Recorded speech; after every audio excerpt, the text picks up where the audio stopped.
Setelah di posisi ini Fabiano mencegah ancaman dengan bidak F6. Namun langkah benteng C6 dari Grandmaster muda berbakat yakni Sindarov Javohir, Fabiano memutuskan menyerah. Apa alasan Fabiano menyerah? Simak video berikutnya. Halo sahabat, salam sejahtera bagi kita semua, dan selamat datang di channel baru kita, Chess Legends Arena. Seperti yang sudah saya sampaikan di video sebelumnya, channel lama sudah saya alihkan kepada pihak lain. Dan sekarang kita fokus penuh di sini, membangun bersama dari awal dengan semangat yang sama. Di video kali ini kita akan membahas sebuah partai panas, dari event bergengsi dunia yaitu FIDE Candidates Tournament 2026. Partai ini mempertemukan dua pemain top dunia, yaitu Javohir Sindarov melawan Fabiano Caruana, yang berlangsung pada tanggal 1 April tahun 2026. Saya pribadi sangat tertarik dengan partai ini, karena sejak awal Sindarov langsung membuka permainan dengan gambit menteri, salah satu opening favorit saya. Opening ini juga sangat dikenal di dunia catur, dan menjadi salah satu senjata utama dari mantan juara dunia Garry Kasparov. Kasparov sering menggunakan opening ini dalam pertandingan besar, termasuk di panggung kejuaraan dunia, menghadapi para raksasa catur seperti Anatoly Karpov, Nigel Shot, Viswanathan Anand. Melalui tangan Kasparov, gambit menteri bukan hanya menjadi pembukaan, tapi berubah menjadi senjata mematikan yang mampu menekan lawan sejak awal permainan. Dan inilah yang membuat banyak pemain modern, termasuk generasi muda seperti Sindarov, masih menjadikan gambit menteri sebagai pilihan utama. Sementara itu Caruana merespon dengan D5, pendekatan klasik dan solid. Ketika Sindarov menawarkan gambit dengan C4, awalnya Caruana menolak dengan E6, menandakan kita masuk ke struktur gambit menteri ditolak. Namun setelah perkembangan kuda, Caruana akhirnya memutuskan menerima gambit, sebuah keputusan yang menunjukkan bahwa ia siap masuk ke wilayah tajam dan penuh perhitungan. Ini menarik, karena secara teori besar, gambit memang boleh diterima, selama hitam memahami ide lanjutan dengan sangat baik. Di sisi lain, kita juga bisa melihat bahwa Caruana tidak memandang enteng lawannya. Sindarov adalah generasi muda berbakat, dan keputusan menerima gambit ini seperti sebuah pernyataan saya siap bertarung di wilayahmu. Setelah itu Javohir Sindarov memajukan bidak E3, sementara Fabiano Caruana kembangkan kuda di F6, tidak mempertahankan bidak gambit. Keputusan ini sangat penting untuk dipahami, karena bila bidak tersebut dipertahankan seperti dengan B5 untuk menopang bidak itu, maka kehancuran akan menanti Fabiano. Ini sering terjadi pada pemain yang terlalu fokus material namun melupakan perkembangan. Setelah Sindarov tangkap kembali bidak, Fabiano langsung bermain aktif dengan dorong bidak C5, sebuah respon dinamis untuk menantang pusat. Sementara Sindarov rokade di sayap, mengamankan raja sebelum masuk ke fase tengah permainan.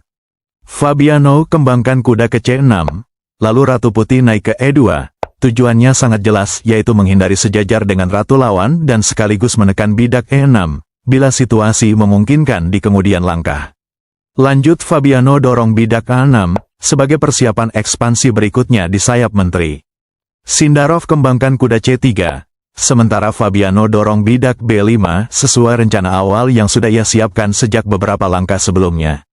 Setelah gajah mundur, Fabiano gerakan gajah ke B7. Mengarah langsung ke wilayah Raja Putih dan memberi tekanan di diagonal panjang serta menekan sayap ratu.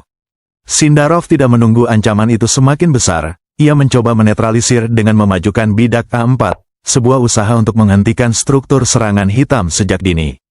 Namun Fabiano tidak mundur, ia terus memajukan bidak B4, memaksa kuda loncat ke E4, lalu Fabiano manuver kudanya ke A5, memperluas tekanan dan memperkuat kendali di sayap. Melihat tekanan yang semakin luas, Sindarov mencoba menyederhanakan permainan dengan tangkap kuda. Disinilah perbedaan antara pemain biasa dengan pemain tingkat dunia benar-benar terlihat jelas. Setelah posisi ini, Fabiano tangkap kuda pakai bidak G7. Langkah ini mungkin tidak logis menurut pemain biasa, karena secara kasat mata merusak struktur pertahanan Raja Hitam. Namun di balik itu semua, ada ide yang sangat dalam.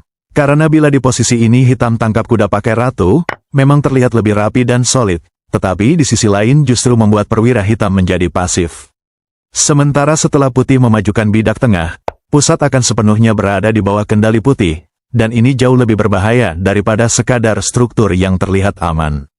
Walaupun untuk sementara ini kita lihat hitam tangkap bidak tengah, Gajah putih aktif ke G5, sambil menekan ratu, hitam tidak punya banyak pilihan selain mundur, dan di saat yang sama putih sudah siap menyusun serangan tersembunyi dimulai dari benteng C1. Masalah lainnya muncul pada gajah gelap hitam yang menjadi pasif, tidak memiliki ruang aman untuk berkembang. Ini adalah kelemahan jangka panjang yang sangat serius.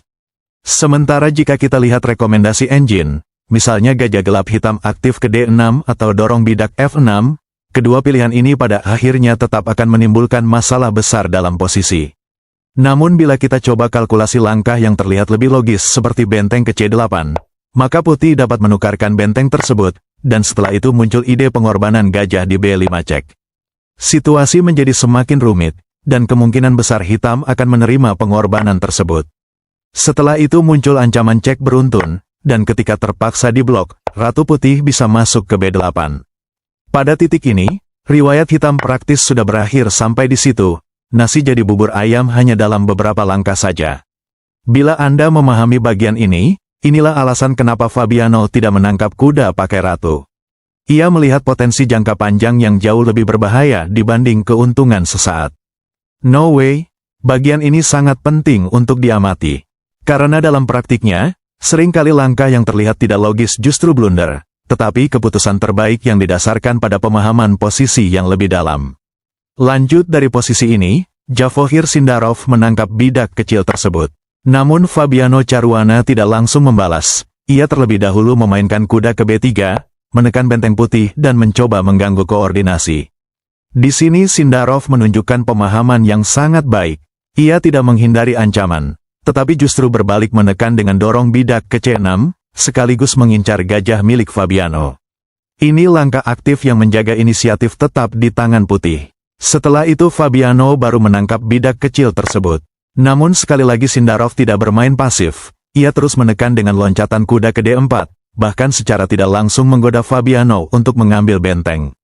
Tetapi Fabiano tetap tenang, ia tidak terpengaruh, memilih pertukaran kuda, lalu diikuti dengan benteng ke G8, menekan dari jarak jauh. Posisi masih terlihat seimbang, terutama setelah Sindarov menutup ancaman dengan bidak G6. Permainan terus berjalan, dan di momen ini Fabiano memainkan dorong bidak F5, tujuannya mencegah putih menangkap pion H7. Namun langkah ini cukup meragukan, karena sejak saat itu karakter posisi berubah, Fabiano perlahan masuk ke mode bertahan. Pilihan yang lebih aktif sebenarnya adalah menangkap bidak pusat, sehingga permainan tetap dinamis, namun kesempatan itu dilewatkan. Melihat momen tersebut, Sindarov langsung meningkatkan tekanan dengan gajah ke C5. Di balik langkah ini tersimpan ide penting, yaitu rencana pengorbanan gajah di E6, dengan potensi mendapatkan 2 pion dan 1 benteng sebagai kompensasi. Melihat ancaman itu, Fabiano berusaha menghindar dengan membawa benteng ke G4, mencoba menutup jalur serangan. Namun Sindarov tetap konsisten, ia lanjutkan dengan gajah ke E3, memperkuat kontrol pusat sekaligus menyiapkan serangan lanjutan. Fabiano mencoba menahan dengan membawa gajah ke tengah, berusaha menutup jalur masuk. Sementara itu Sindarov menyusun rencana berikutnya dengan sangat rapi, yaitu manuver benteng ke C8, menempatkan benteng di posisi yang lebih aktif dan siap masuk lebih dalam. Fabiano kemudian membawa gajah ke E7, mencoba bertahan sebaik mungkin, namun Sindarov melanjutkan tekanan dengan menangkap bidak di sayap. Di titik ini posisi Fabiano sudah mulai rapuh, struktur mulai terbuka, koordinasi buah tidak lagi seharmonis sebelumnya. Hanya saja, seperti biasa di level ini, masih dibutuhkan teknik yang tepat untuk benar-benar menyelesaikan permainan. Lanjut, Fabiano Caruana mencoba bertahan dengan menggeser raja ke F8, sebuah upaya untuk menghindari segala ancaman langsung. Sementara itu Javohir Sindarov menarik gajahnya ke B4, tidak hanya menopang bidak tetapi juga mulai memberi tekanan di sekitar raja hitam. Fabiano berusaha memperbaiki posisi dengan gajah F6, sedangkan Sindarov terus bermain transisi dengan benteng ke D1, menjaga fleksibilitas dan membuka kemungkinan tekanan lanjutan. Raja Caruana pun terus bergerak mencari ruang aman. Melihat posisi yang mulai solid, Sindarov mencoba membongkar pertahanan dengan langkah tepat gajah ke C6, menawarkan pertukaran guna melumpuhkan pertahanan hitam. Fabiano tidak tinggal diam, ia berusaha aktif dengan benteng ke A5, namun pada akhirnya Sindarov memutuskan pertukaran gajah, dan dari sini posisi mulai terbuka, mudah meneror kapal yang lewat di Selat Hormuz. Seperti yang kami sampaikan, posisi ini sudah mulai terbaca, jalur-jalur terbuka ibarat ruang yang mulai bisa dimasuki tanpa hambatan. Sindarov terus menambah tekanan dengan benteng ke C5, membuat Fabiano semakin sulit bergerak, dan pada akhirnya menarik bentengnya mundur. Dengan sangat tenang, Sindarov memajukan bidak tengah. Melihat bidak tersebut semakin berbahaya, Fabiano akhirnya menghentikannya dengan menangkap. Namun disinilah fokus Sindarov terlihat jelas. Ia langsung masuk ke tahap eksekusi dengan ratu ke F3, menekan dari dua sisi sekaligus. Fabiano mencoba mencari counterplay dengan menangkap bidak, berharap setidaknya bisa bertahan hingga fase ending. Tanpa menunggu lama, Sindarov membalas dengan tangkap bidak tempo sambil menawarkan pertukaran. Sementara Fabiano tidak memiliki banyak pilihan dan terpaksa menerima pertukaran benteng tersebut. Setelah itu, ketika ratu bergerak, Sindarov langsung menangkap bidak pelindung Raja Hitam. Di titik ini tekanan sudah sangat terasa. Fabiano bahkan mulai terlihat ragu dengan menarik bentengnya ke belakang. Langkah ini cukup meragukan. Rekomendasi yang lebih aktif sebenarnya benteng ke E4. Namun dalam posisi seperti ini, hampir semua pilihan sudah sulit memperbaiki keadaan. Melihat lawan mulai mundur dari medan peperangan, Sindarov langsung memanfaatkan momen dengan memajukan bidak di jalur H. Fabiano mencoba memberi gangguan dengan gajah mundur ke C6, dengan harapan ada peluang promosi di masa depan. Bila Selat Hormuz masih ditutup, pion ini akan saya promosikan. Namun ancaman itu tidak benar-benar nyata, lebih kepada distraksi dibanding ancaman langsung. Sindarov tidak terpengaruh, ia tetap fokus pada rencananya dengan dorong H5. Ketika benteng hitam mencoba bertahan, Ratu Putih mulai naik dengan cek. Disinilah eskalasi benar-benar terbuka, permainan berubah menjadi serangan langsung. Fabiano menarik raja ke H8, lalu Sindarov lanjutkan dengan gajah ke D4 cek. Setelah F6 sebagai blok, Sindarov memainkan benteng ke C5.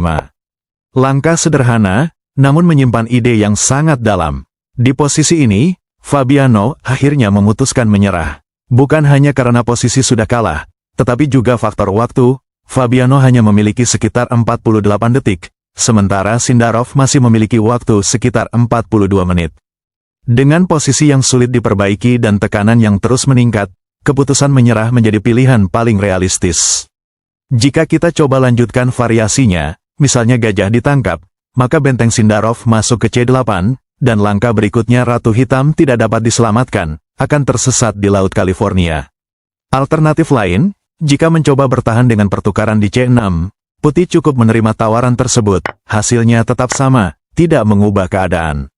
Karena setelah pertukaran, dorongan H6 akan muncul dengan ancaman skakmat yang sangat sederhana namun mematikan.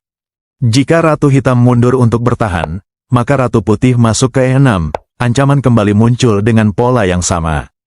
Langkah terakhir yang dapat dimainkan Ratu mundur, namun malapetaka itu tetap tiba setelah Ratu Putih mendarat di Pulau Timur Tengah. Dan pada akhirnya, tidak ada jalan keluar yang benar-benar menyelamatkan posisi. Inilah alasan kenapa Fabiano Caruana memutuskan menyerah. Sebagai kesimpulan dan pelajaran penting, yang kami rekomendasikan dalam partai ini. Pertama, di sekitar langkah ke-12 ketika Fabiano memilih struktur dengan tangkap menggunakan bidak, itu adalah momen penting memahami arah permainan. Kedua, langkah ke-15 ketika Sindarov tidak menghindari ancaman dan justru memainkan kuda ke D5, menjaga tempo tetap aktif. Dan yang terakhir, langkah ke-36 benteng ke C5, momen sederhana namun menjadi titik balik yang menentukan arah kemenangan. Semua ini adalah rekomendasi konsep dari saya, selebihnya kembali pada bagaimana Anda memahami setiap ide konten yang disampaikan. Simak sampai akhir, karena disinilah kualitas seorang penantang sejati benar-benar diuji. Sindarov sebagai Putih tetap menawarkan jurus yang sama, Gambit Menteri. Sementara R. Pragnananda tidak tinggal diam, langsung membalas dengan jurus India Defense yang terkenal solid namun penuh jebakan. Pertempuran sengit dimulai dari bidak C4, dan Pragnananda merespons dengan E6, terlihat tenang tapi ini adalah ketenangan sebelum badai. Kuda Sindarov tampil di F3, namun langsung ditantang oleh dorongan D5, pusat mulai dipanaskan, tekanan mulai dibangun perlahan tapi pasti. Kuda kembali aktif, dan disinilah momen mulai memanas. Pragnananda melawan balik dengan kuda pedang mendarat di D7. Bukan sekadar langkah biasa, ini sinyal bahwa hitam siap mengguncang dari dalam. Namun bintang muda Uzbekistan, Javohir Sindarov, tidak goyah sedikitpun. Jalannya air tetap tenang tapi mematikan. Gajah naik ke F4, memperkuat cengkeraman di pusat.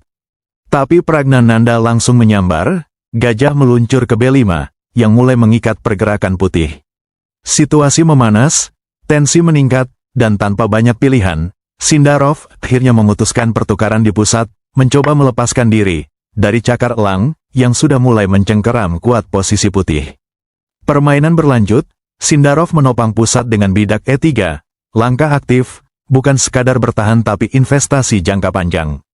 Namun Pragnananda langsung menggila, tekanan tanpa ampun, kuda loncat ke E4, ini bukan ancaman biasa, ini tusukan langsung ke jantung posisi putih. Dengan kepala dingin, Javohir Sindarov merespons ratu ke C2, tenang, presisi, sejauh ini kedua pemain masih bermain bersih tanpa celah sedikitpun. Dalam posisi seperti ini biasanya pemain memilih C5, membongkar pusat, cari jalan sederhana, tapi tidak dengan Pragnananda, yang saya juluki itu, hantu membelah langit. Disinilah semua jurus dilepaskan bidak G5 didorong, langkah yang terlihat gila, langkah nekat, membuka wilayah raja sendiri. Tapi jangan salah, ini bukan blunder, ini undangan perang. Bahkan direkomendasikan engine, artinya semuanya sudah dihitung sampai ke akar-akarnya. Sindarov tetap tenang, tidak terpancing, gajah ditarik ke G6, masih dalam mode bertahan, karena lawannya terlalu agresif, sangat berbahaya bila terlalu ceroboh.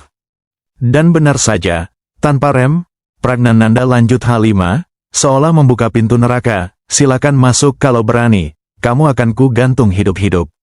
Sindarov dengan langkah terbatas memilih gajah D3, tetap fokus ke perkembangan perwira, tidak mau ikut arus emosi. Situasi memanas, Pragnananda semakin tak terbendung, H4 didorong, dua pion ini maju brutal, seperti pasukan tanpa takut mati, sekilas terlihat sembrono, tapi ini ilusi, semua sudah dihitung, semua sudah dipersiapkan. Inilah bedanya pemain top dunia, dan pemain kelas bawahan, mereka tidak bermain langkah demi langkah, mereka transisi dan penuh kombinasi.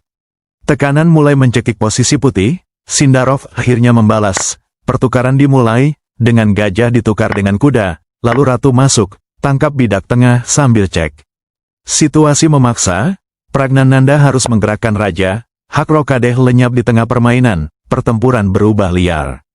Sindarov tidak berhenti, gajah naik ke tengah, langsung mengincar benteng, lalu tanpa ragu, Pragnananda menutup ancaman dengan bidak F6, lalu Sindarov sikat bidak kecil ini, sinyal bahwa putih mulai melawan. Namun Pragnananda tetap bermain akurat, ia memutuskan pertukaran kuda dengan gajah, lalu setelah kuda ditangkap. Dan sekarang sistem berubah total, Pragnananda yang tadi menyerang brutal, kini justru masuk mode bertahan. Namun di sisi lain Pragnananda unggul material, evaluasi engine posisinya tetap seimbang, hanya saja bila Sindarov Javohir bermain transisi, tanpa kesalahan kecil agar bisa mengimbangi permainan. Pertanyaannya sekarang, apakah dia mampu bertahan dari serangan balik Sindarov, atau justru runtuh oleh tekanan yang ia ciptakan sendiri? Permainan berlanjut, Sindarov memanfaatkan momen serangan bidak F5, sementara Pragnananda tidak memberi peluang sedikitpun, ia memajukan bidak H3, agar Sindarov tidak memiliki rencana lain. Namun Sindarov mengabaikan ancaman itu, segera memainkan benteng D1. Setelah ratu pindah di E7, Sindarov dorong G3, mencegah serangan kecil sehingga dia lebih leluasa fokus pada serangan.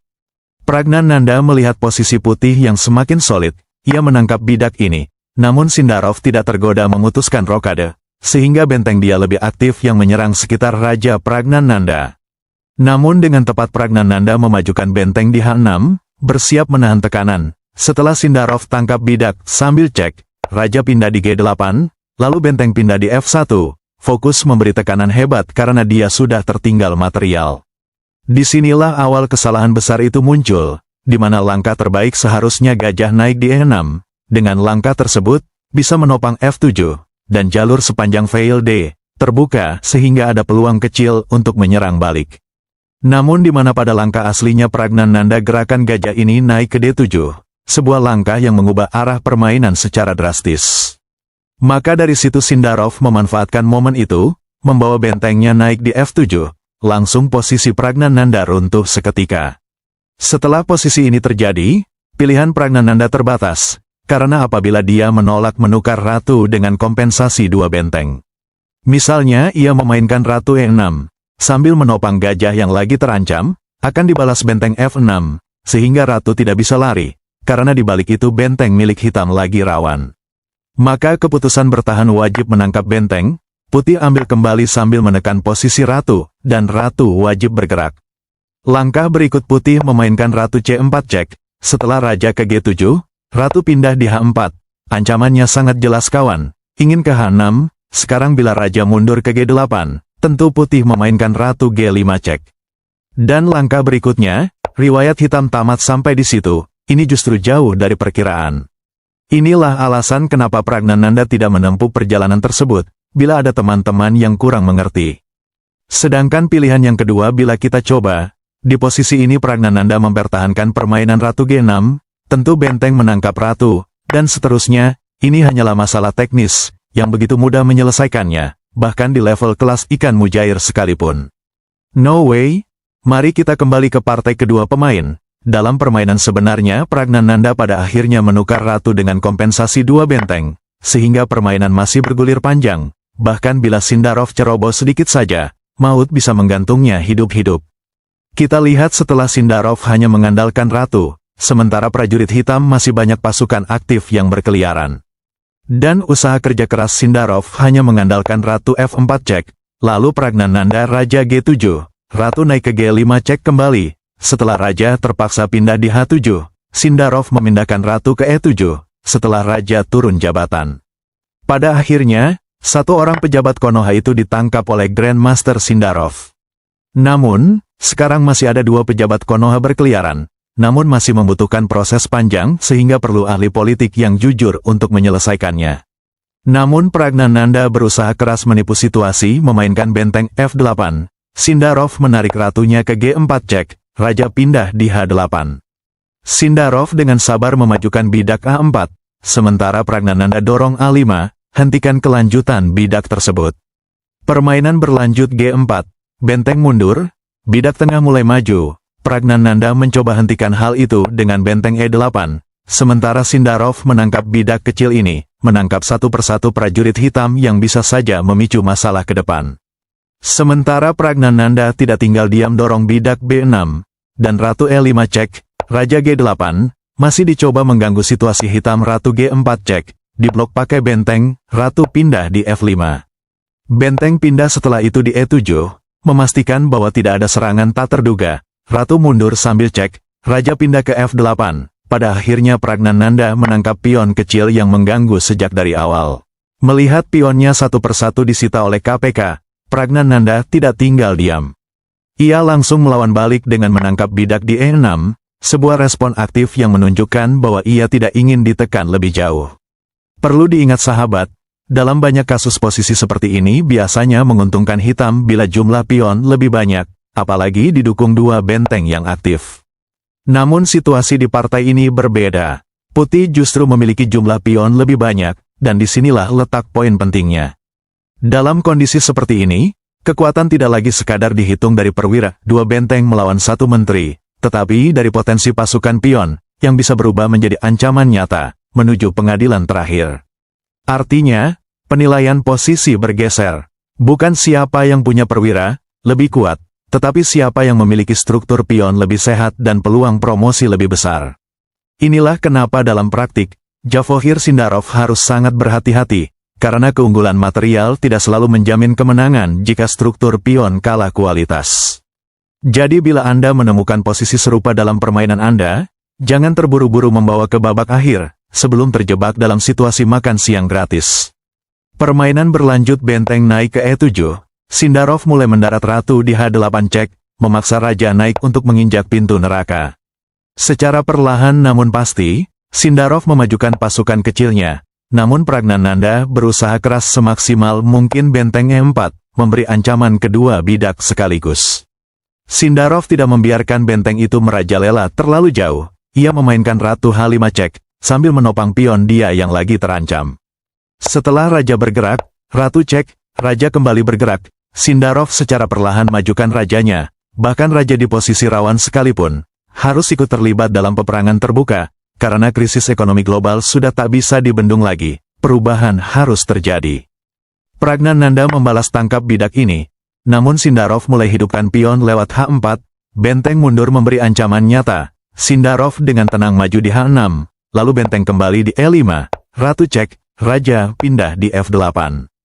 Ratu kembali cek, raja terpaksa naik kembali menuju pintu neraka, bidak E4 dimajukan, Pragnananda dorong bidak di sayap, lalu kembali dengan penuh secara hati-hatian, Sindarov dorong bidak di fail H. Pragnananda persiapkan kembali bidak C5, dan bidak kecil Sindarov terus dimajukan, 2 langkah lagi pion ini akan menjadi calon sarjana ahli bela diri.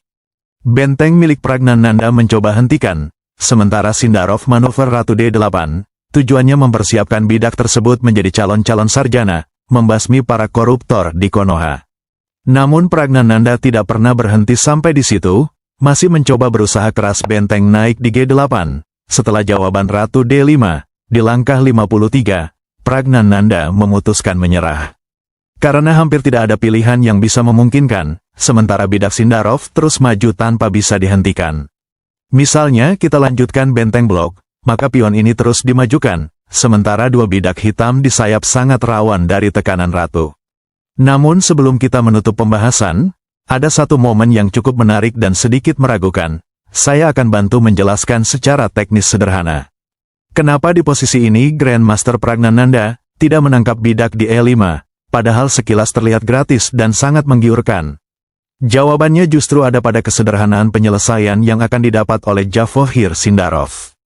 Misalnya putih menangkap bidak tengah tersebut, maka hitam dapat melanjutkan dengan ratu mundur ke H7, dengan ide utama menyederhanakan permainan. Setelah raja menghindar dari ancaman, pertukaran ratu terjadi, dengan kompensasi 2 benteng. Di sini putih cukup unggul 1 pion, dan itu sudah lebih dari cukup. Kenapa? Karena 2 pion putih di sayap raja sudah seperti rantai yang tidak bisa dipisahkan, solid, saling menopang, dan siap maju kapan saja.